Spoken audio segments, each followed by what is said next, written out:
በስመ አብ ወወልድ ወመንፈስ ቅዱስ አሐዱ አምላክ አሜን።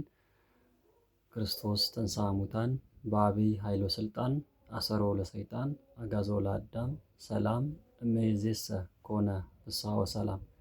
ክርስቶስ በታላቅ ኃይልና ስልጣን ከሙታን ተለይቶ ተነሳ። ሰይጣንን ወይም ዲያብሎስን አሰረው፣ አዳምን ነፃ ወጣው።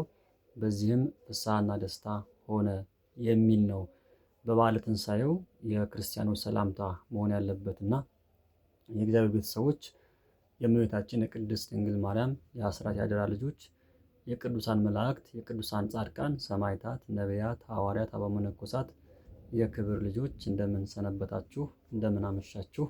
እንደምን ትሆናላችሁ?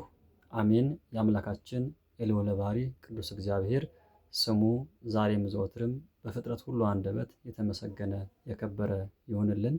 አትለይምና እናቱ እናታችን እመቤታችን ቅድስት ድንግል ማርያም ከፈጣሪ በታች ከፍጡራን በላይ ተብላ የምትመሰገን ንጽሕተ ንጹሐን ቅድስተ ቅዱሳን ድንግል ማርያም ስሟ የተመሰገነ የከበረ ይሁን። ቅዱሳን ባከበራቸው ጸጋ መጠን ስማቸው የተመሰገነ የከበረ ይሁን። ዛሬም ትምህርታችን እንቀጥላለን። ከዚህ በኋላ ባለው ትምህርት ክፍለ ጊዜያችን የሚሆነው ምናልባት ከታሪካችን ጋር እያያያዝን የቅዱሳን አባቶቻችን ታሪክን የምናነሳበት ታሪክ ነው የሚሆነው። ባለፈም ለመግለጽ እንደሞከርኩ ስጨርስ ማለት ነው። ዛሬ ማነሳላችሁ ታላቁ አባታችን አቡነ ኢየሱስ ሞዓ ይሆናሉ። እሳቸው የተወለዱ፣ ምን ስራ ሰሩ፣ ደቀ መዛሙርቶቻቸው እነማን ናቸው፣ የት መነኮሱ፣ መቼ ተወለዱ፣ ከዛ ደግሞ መቼ ያረፉ፣ የሰሯቸው ስራዎች ምን ምን ናቸው፣ ምን ገዳም መሰረቱ የሚለው ነገር በተወሰነ መልኩ አጠር አድርገን ታሪካቸው ለማቅረብ እንሞክራለን ማለት ነው። አምላካችን ለቅዱሳን የሰጠው ጥበብና ማስተዋል ለእኛም እንዲያድለን የእሱ መልካም ፈቃድ ይሁንልን። ምናልባት እኛ አባት በኢትዮጵያ ኦርቶዶክስ ተዋሕዶ ቤተክርስቲያን ታሪክ ውስጥ ጉልህ ሚና ካላቸው ቅዱሳን አባቶች መካከል ግንባር ቀደም የሆኑ አባት ናቸው።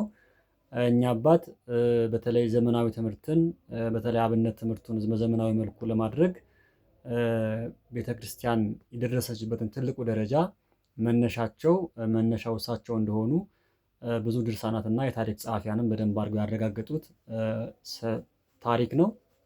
እኛ አባት በኢትዮጵያ ኦርቶዶክሳዊ ቤተክርስቲያን በጣም በርካታ ተከታዮች ወይም በጣም በርካታ ቅዱሳንን በማፍራት ይታወቃሉ። ኋላ የምመጣባቸው ይሆናል። እነዚህ አባቶች እነማን ናቸው የሚለው ነገር በኋላ በዝርዝር አስቀምጥላችኋለሁ። ግን መነሻ ታሪካቸው የት ተወለዱ የሚለው ነገር፣ እናትና አባታቸው ማን ይባላሉ፣ የት አካባቢ ነው የተወለዱት የሚለው ነገር ለማየት መጀመሪያ እሱን ማየት አለብን። አባታችን አቡነ ኢየሱስ ሞዓ የተወለዱት አሁን በአሁኑ አጠራር በፊት በጌምድር በሚባለው አሁን ደግሞ ጎንደር ክፍለ ሀገር በሚባለው በተለይ ደቡብ ጎንደር ውስጥ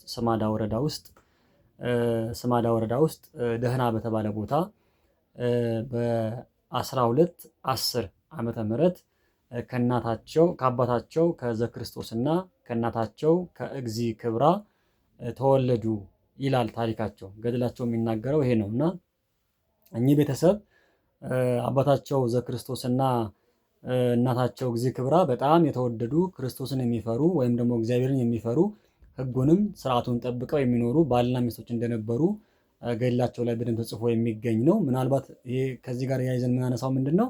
ብዙ ቅዱሳን አባቶቻችን እናትና አባታቸው በጣም የተቀደሱ የተባረኩ የእነሱ ፍሬም ሆነው ቅዱሳኖቹ እንዳደጉና በእነሱ እግር ስር ቁጭ ብለው ተምረው የእነሱን ፍሬ አይተው ከዛ ደግሞ እነሱ የተሻለ ስራ ሰርተው ያለፉ ቅዱሳን እንደሆኑ በደንብ እንድንገነዘብ ያስፈልጋል። ብዙዎች ቅዱሳን አባቶቻችን ስንመለከት አቡነ ተክለ ሃይማኖትም ይሆኑ አቡነ ዘርዓ ብሩክም ይሆኑ አቡነ እስትንፋሰ ክርስቶስም ይሆኑ ሌሎች አባቶች ስናነሳቸው እናትና አባታቸው ለእግዚአብሔር የነበራቸው ቀናኢነት፣ ስራቸው፣ የቅድስና ስራቸው በጣም የተለየ የተወደደ እንደነበረ በደንብ የሚታወቅ ነው። ስለዚህ እኚህም አባት የአባታችን የአቡነ ኢየሱስ ሞዓ እናትና አባታቸው እንደዚሁ የተባረኩ የተቀደሱ ፈሪሃ እግዚአብሔር የነበራቸው አምልኮተ እግዚአብሔር ይፈጽሙ የነበሩ ቅዱስ የተባረከ ቤተሰብ እንደነበሩ ገድላቸው በደንብ ይነግረናል።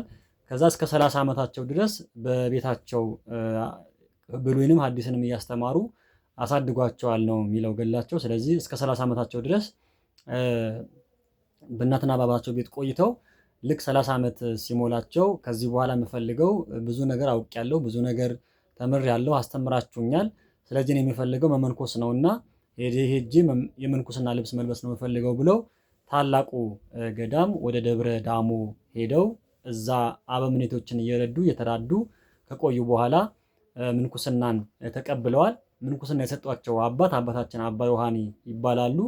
ምናልባት አባ ዮሐኒ ለደብረ ዳሞ 3ኛው አበምኔት ናቸው። ስለሳቸው በደንብ የምነግራችሁ ሌላ ጊዜ የምንማረው ትምህርት ይኖረናል። አባታችን አቡነ ዮሐኒ ማን ናቸው? የእሳቸው ደቀ መዛሙርት ማንን አፍርተዋል? እና አቡነ መድኃኒነ እግዚእ የእሳቸው ደቀ መዛሙርት ናቸው። ሌሎችም ትልልቅ አባቶችን የዛ ደብረ ዳሞ ሄደው ብዙ ነገር አድርገዋልና አቡነ ዮሐኒ ማን ናቸው የሚለው ነገር ቀጣይ ምናልባት ሌላ ጊዜ በደንብ በሰፊው የምናነሳው ይሆናል። ቃለ መገባለሁ ስለሳቸው በደንብ መታወቅ ያለበት ነገር ስላለ ብዙም ስላልተገለጡ ብዙም ማይታወቅላቸው ታሪክ ስላላቸው የእሳቸው አቡነ ዮሐኒ ማን ናቸው የሚለው ነገር ቀጣይ ምናልባት በደንብ ማነሳ ይሆናል። ስለዚህ ከኛ አባት አቡነ ኢየሱስ ሞዐ ምንኩስና ተቀብለው ስለዚህ ምንኩስና ከእሳቸው እንደተቀበሉ ታሪካቸው በደንብ ይነግረናል። ከዛ በኋላ 7 ዓመት የሚያህል አካባቢ በደብረ ዳሞ ከቆዩ በኋላ ከዛ እግዚአብሔር አምላካችን አነሳስቷቸውና ፈቅዶላቸው ወደ ደሴ ሐይቅ ጋር መጥተው ሐይቅ እስጢፋኖስ ጋር መጥተው እዛ ቦታ ላይ በገዳሙ በነበረችው ቤተክርስቲያን እዛ ቦታ በነበረችው ቤተክርስቲያን ላይ የነበሩ ሰዎች እዛ ቦታ ላይ ገብተው ቤተክርስቲያን እንዲሰሩላቸው ወይም ደግሞ ገዳሙን ትልቅ እንዲያደርጉትና በጣም ትልቅ ገዳም ነው፣ ትልቅ ቦታ ነው። ስለዚህ ይህ ቦታ የበረከት ቦታ ስለሆነ እዚህ ቦታ ላይ አባታችን ተገኝተው ትልቅ ስራ እንዲሰሩልን ብለው ተማጽነዋቸው እዛ መሻቸው እሺ ብለው ሐይቅ እስጢፋኖስን ትልቅ ገዳም ያደረጉ ትልቅ ስፍራ ያደረጉ በጣም ብዙ ነገሮች የሰሩበት ያንን ቦታ እሳቸው ተረክበው ይህንን ስራ ሊሰሩበት እንደቻሉ ይታወቃል።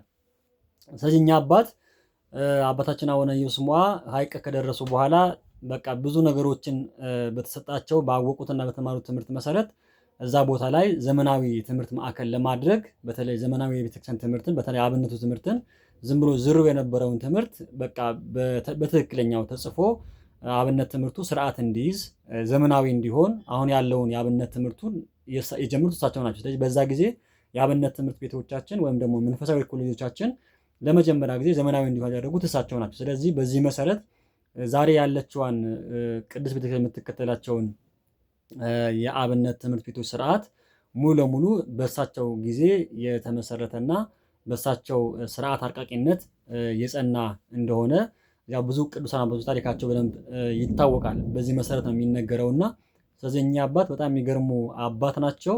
ከዛ በኋላ ለመጀመሪያ ጊዜ መጽሐፍትን በማሰባሰብ ቅዱሳን መጽሐፍትን በማሰባሰብ የብሉይን የሐዲሱ መጽሐፍትን በማሰባሰብ ከተለያየ ቦታ በመሰብሰብ ዘመናዊ ትምህርት እንዲጀመር ወይም ደግሞ ቤተ መጽሐፍት እንዲኖር ሁላ ለመጀመሪያ ጊዜ መንፈሳዊ ቤተ መጽሐፍት የጀመሩት እሳቸው ናቸው። ስለዚህ በጣም ትልቅ አባት ናቸው። እኛ አባት ዘመናዊ ትምህርት የጀመሩት እሳቸው ናቸው። ከዛ ባሻገር ደግሞ ዘመናዊ ላይብራሪ ቤተ መጽሐፍት የሚባለው አሁን ቤተ መጽሐፍት የምንለውን ላይብራሪ በእንግሊዝኛው የጀመሩት እሳቸው እንደሆኑ ገድላቸው በደንብ ይነግረናል። ስለዚህ እኛ አባት ምን ያህል አስተዋይነታቸው አርቆ ሀሳቢነታቸው ከእሳቸው በኋላ የሚመጣውን ትውልድ በመገንዘብ ቤተክርስቲያን የሚረከብ የሚያሻግር ወይም ደግሞ ቤተክርስቲያን ቀጣይነት ስላላት የሚቆም ትውልድ መኖር የለበትም ብለው ስለዚህ የማይቆመውን ትውልድ ለመገንባት አሁን ዘመናዊ ትምህርትን በደንብ ማስፋት አለብኝ ብለው መነሳታቸው ምክንያት እኛ አባት ዘመናዊ ትምህርት ቤተ መጽሐፍትን በመገንባት መጽሐፍትን በማሰባሰብ ብዙ ልጆችን ሰብስበው በማስተማር እንዲጠያየቁ፣ እንዲወያዩ፣ እንዲፋጩ ብዙ ነገር እንዲሆኑ በማድረግ ያቺ ዘመናዊ ትምህርት ቤት በሐይቅ እስጢፋኖስ ገዳም እንዲመሰረት ትልቅ ስራ የሰሩ ታላቅ አባት እንደሆኑ ያው ገድላቸው በደንብ ታሪካቸው በደንብ ይናገራል። ከዛ በኋላ ምናልባት በቁጥራቸው ወደ 800 የሚሆኑ ደቀ መዛሙርትን አፍርተው ለኢትዮጵያ አሰራጭተዋል። እነዚህም ንሙራን እድ አድርገው ወይም ደግሞ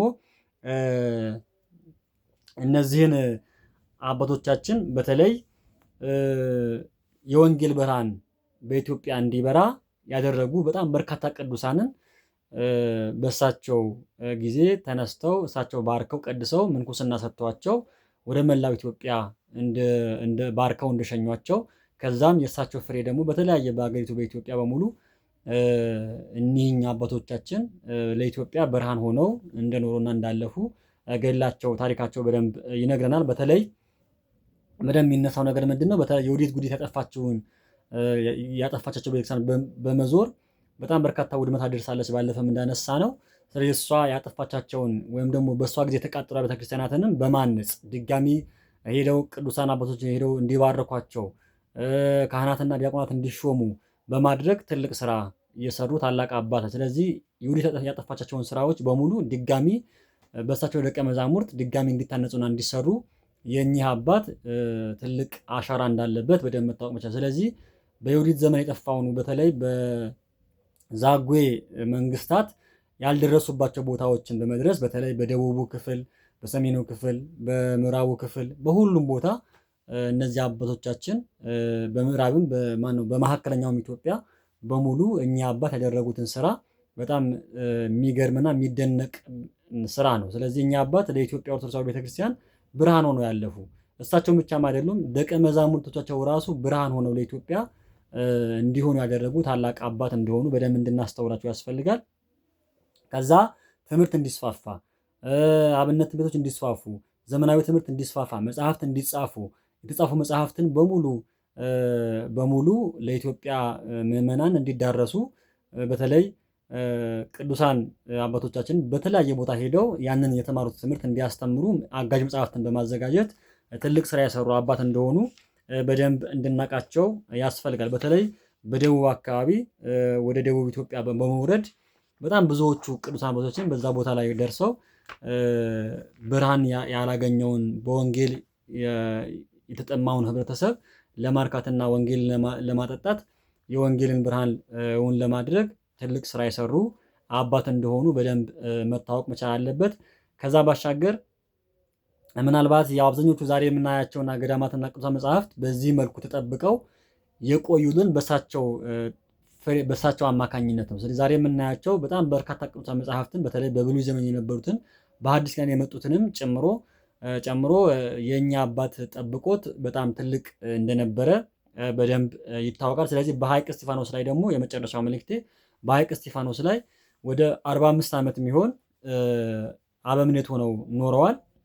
45 ዓመት ማለት 45 ዓመት ሙሉ የሐይቅ እስጢፋኖስ ገዳምን አበምኔት ሆነው እንደቆዩ ይታወቃል። ስለዚህ ከቆዩ በኋላ ምናልባት የ45 ዓመት ከመሩ በኋላ የመጨረሻ ያው አረፍተ ዘመን ገጥቷቸው እግዚአብሔር አምላካችን ቃል ኪዳን ገብቶላቸው ወይም ደግሞ አምላካችን ቅዱስ እግዚአብሔር ያው የልፋታቸውን ውጤት የልፋታቸውን ስራ አውቆ ቃል ኪዳን ገብቶላቸው በስም የተማጸነውን ቤተክርስቲያንህ ያሳነጸውን ገዳም መጥቶ የተሳለመውን በቃል ኪዳንህ ያመነውን ገድልህን የጻፈ ያጻፈ የተረጎመ ያስተማረ በሙሉ ቃል ኪዳን ምርልሃለሁ ብሎ ቃል ኪዳን እንደገባላቸው ገድላቸው በደንብ ይናገራል። ስለዚህ እኛ አባት ለኢትዮጵያ ብርሃን ስለሆኑ በቃ ብርሃን የሆነውን ስራ ወይም ደግሞ ብርሃን የሆነውን ስራ አምኖ በአንተ ስም የሚማጸነውን በአንተ ስም የሚለምነኝን ሰው በሙሉ እምርልሃለሁ ብሎ ይህን ትልቅ ቃል ኪዳን ሰጥቷቸው በተወለዱ በ82 ዓመታቸው በ1292 ዓመተ ምህረት ላይ እንዳረፉ ህዳር 26 ቀን እንዳረፉ